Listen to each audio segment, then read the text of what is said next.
जय हिंद दोस्तों आज हम जानेंगे CAA क्या है, सिटीजनशिप अमेंडमेंट एक्ट 2019 क्या है, ये कब पास हुआ, इसकी ज़रूरत भारत को क्यों पड़ी और ये किन लोगों के लिए है। तो चलिए दोस्तों शुरू करते हैं। तो दोस्तों, भारत सरकार ने दिसंबर 2019 में राज्यसभा से CAA नाम का एक अमेंडमेंट एक्ट पास किया जो कि नागरिकता अधिनियम 1955 में संशोधन करता है। तो दोस्तों, इसको बोलते हैं नागरिकता संशोधन अधिनियम 2019। ये 2019 को पास हो गया, उसके बाद लगभग 4-5 साल ये पेंडिंग पड़ा रहा। अब इसको जो है भारत सरकार ने संपूर्ण देश पर लागू कर दिया है, जिनमें से 4 राज्य असम, मेघालय, त्रिपुरा, मिजोरम के आदिवासी क्षेत्रों को इस कानून से बाहर रखा गया है। तो दोस्तों, CAA क्या है? तो CAA के तहत 3 देशों बांग्लादेश, पाकिस्तान और अफगानिस्तान से आने वाले हिंदू, सिख, बौद्ध, जैन, पारसी, ईसाई धर्म को मानने वाले लोगों को भारतीय नागरिकता मिलेगी। 6 धर्मों से संबंध रखने वाले, जो कि हमने ऊपर बताए हैं, इन 6 धर्मों से संबंध रखने वाले उन सभी व्यक्तियों को भारत की नागरिकता मिलेगी जो 31 दिसंबर 2014 की तारीख तक भारत में प्रवेश करके आए हों। इन प्रवासियों को देशीय करण की प्रक्रिया के तहत नागरिकता मिलेगी। तो दोस्तों, इन प्रवासियों को जो है वो देशीय करण के तहत नागरिकता मिलेगी और ये 6 धर्म जो है ये इनको भारत में जो है CAA के तहत इसको वैध प्रवासी माना गया है। अब दोस्तों, बात करते हैं नागरिकता अधिनियम 1955, जिसमें कि लगभग 6 बार संशोधन हो चुका है। पहले हुआ था वर्ष 1986 में, दूसरा हुआ था 1992 में, तीसरा हुआ था 2003 में, चौथा हुआ था 2005 में, पांचवा हुआ था 2015 में और छठा जो संशोधन हुआ है अभी हाल फिलहाल में 2019 में इसमें संशोधन हुआ है। अब पहले नियम ये थे कि भारत में कोई भी व्यक्ति रहने जब आता था तो उसके लिए नियम होते थे कि वो लगभग भारत में 11 वर्ष तक निवास करे, उसके बाद भारत में नागरिकता के लिए वो अप्लाई करता था। परंतु वर्तमान में ये जो 6 धर्म बताए गए, हिंदू, सिख, बौद्ध, जैन, पारसी, ईसाई, इसके तहत अब वो सिर्फ जो है 5 साल तक जो है भारत में रहेगा और नागरिकता के लिए अप्लाई कर सकता है।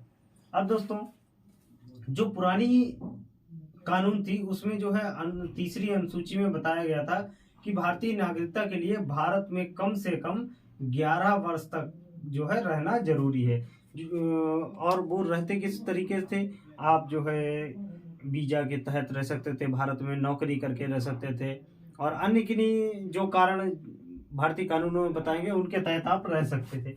अब दोस्तों, नए नियम क्या है, इसके तहत कौन से व्यक्ति पात्र होंगे वो तो आपने जान लिया है कि ये 6 धर्म हिंदू, सिख, बौद्ध, जैन, पारसी, ईसाई, ये 6 धर्म जो हैं इनको ही वैध प्रवासी माना है, इनको ही मान्यता दी गई है, जो कि कहां से आएंगे, आपके बांग्लादेश, अफगानिस्तान, पाकिस्तान, अफगानिस्तान, बांग्लादेश, इन तीनों देशों से आएंगे।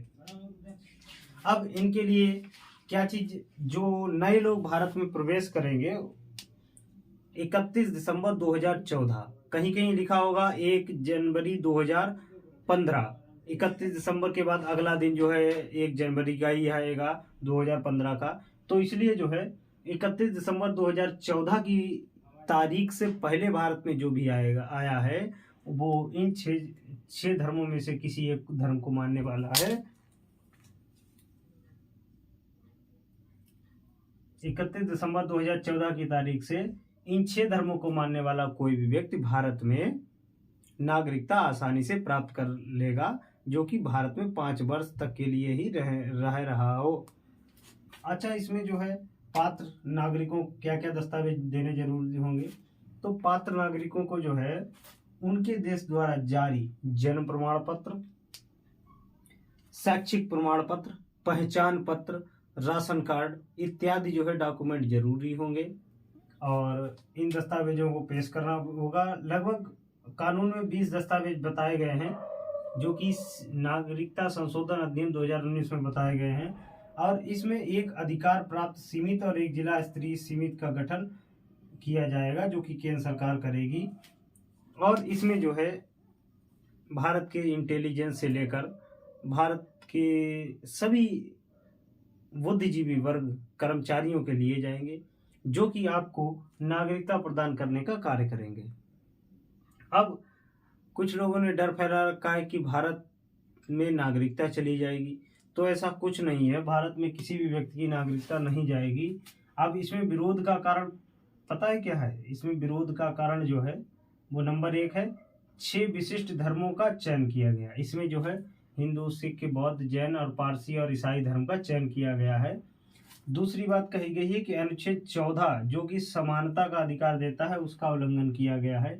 तीसरा बताया गया है कि भूटान के ईसाई, म्यांमार के रोहिंग्या और चीन के उइगर मुसलमानों और पाकिस्तान में से शिया, अहमदिया और कतानिया मुसलमानों और नेपाल के लोगों को इसमें शामिल नहीं किया गया है। और इसमें बताया गया कि भारतीय संघीय व्यवस्था को खतरा है। जो लोग विरोध कर रहे हैं उनका ये तर्क है, जो कि ये तर्क देखा जाए तो ये बिल्कुल ही मान्य नहीं है, क्योंकि भारत एक बहुत बड़ा लोकतांत्रिक देश है और उसको अपने निर्णय लेने के लिए वो स्वतंत्र है और किसी भी तरीके के वो निर्णय ले सकता है जो उसके हित में हो। अब इसमें जो वर्गीकरण, जो भारत सरकार ने वर्गीकरण किया है वो रीजनेबल क्लासिफिकेशन के आधार पर किया है, जो कि एक सुप्रीम कोर्ट का निर्णय था। पश्चिम बंगाल बनाम अनवर अली करके है, उसमें तर्क दिया था कि रीजनेबल आधार पर जो है आप किसी भी कास्ट का वर्गीकरण कर सकते हैं। उसमें ये देखा जाएगा कि आपने जो वर्गीकरण किया है वो तथ्यों के आधार पर है, ठीक है। उसके बाद जो है भारत ने धार्मिक प्रताड़ना से जो पीड़ित व्यक्ति हैं इन देशों में, बांग्लादेश, पाकिस्तान, अफगानिस्तान में, इनके लिए जो है अपने देश के सभी दरवाजे खोलें जो कि नागरिकता लेने के लिए हैं। अब दोस्तों इसके विरोध में भारतीय सर्वोच्च न्यायालय में 237 याचिकाएं डाली गई हैं, जिसमें अकबरुद्दीन ओवैसी भी हैं और केरल की भी कई पार्टियां हैं। तो इसमें जो है 237 जो है वो याचिकाएं पेंडिंग पड़ी हैं सीए के समर्थन में, सीए के विरोध में। अब सीए से किसी भी व्यक्ति की नागरिकता नहीं जाएगी और इसके लिए भारत सरकार ने एक ऑनलाइन ऐप शुरू किया है। उसका नाम तो भारत सरकार ने अभी नहीं खोला है, लेकिन हाँ ऑनलाइन जाकर आप फॉर्म भर सकते हैं और ये सब दस्तावेज जो है जो बताए गए हैं 20 दस्तावेज सीए में, वो आपको जो है लगा सकते हैं। उसके आधार पर आपको नागरिकता प्राप्त हो सकती है। और जो है जो लोग कह रहे हैं कि सीएए से किसी भी मुस्लिम की नागरिकता चली जाएगी या भारत में वो नहीं रह पाएगा, तो ऐसा कुछ नहीं है। वो भारत में रह सकता है और भारत में किसी भी मुस्लिम की कोई नागरिकता खतरे में नहीं है। ये जो कहने वाले हैं वो बिल्कुल ही गलत कह रहे हैं, उसको आप लोग खंडित कर दीजिए, क्योंकि नागरिकता खत्म होने का तो कोई नागरिकता अधिनियम में जो है कहीं प्रावधान ही नहीं कि किसी भारतीय व्यक्ति की नागरिकता खत्म होगी। ऐसा कोई प्रावधान नहीं है, ना ही संविधान में है। कुछ कारण हैं जो कि भारतीय संविधान के चैप्टर 1 में बताए गए हैं, चैप्टर 2 में।